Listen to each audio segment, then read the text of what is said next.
Ray, er is weer iets geboren. Ja, er is iets geboren, ja. Een nieuwe single. Ja. Hoe heet die? Zo is Maria. Het is echt een hele leuke single. Het is eigenlijk een beetje afgeleid van het Spaanstalige nummer wat Belle Perez zingt en David Bisbal, Ave Maria. Alleen dan wat nieuw, een beetje vernieuwd. En dan Nederlandstalige tekst erop. Hoe belangrijk is Buma NL voor jou als artiest?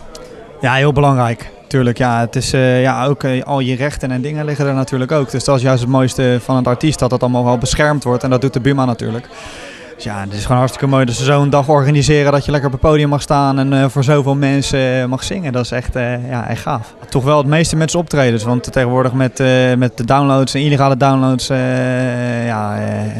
valt daar niet meer zoveel in te verdienen. Dus je moet het toch echt wel van je optredens hebben. Ja, dat moet natuurlijk een beetje gaan lopen. Het is nou nog wel wat rustig, maar dat is natuurlijk wel de bedoeling dat het door deze single wel een beetje gaat oplopen natuurlijk. En als je nou zo'n plaat van iemand anders afstoft, verdien je er dan eigenlijk zelf dan wel wat aan?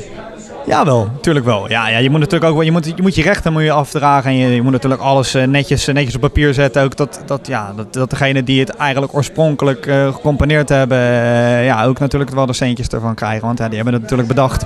Wij hebben het alleen opnieuw laten inspelen. Dus zo verdienen hun natuurlijk hun centjes. En zo maken wij er weer wat moois van. Ooit nog de wens om zelf iets helemaal van A tot Z te produceren? Heb ik wel de wens voor, ja. Het is wel hartstikke moeilijk. Ik ben af en toe wel bezig dat ik onder de douche sta. Dat ik denk van, ik heb wat in mijn hoofd. Maar even rustig aan nog.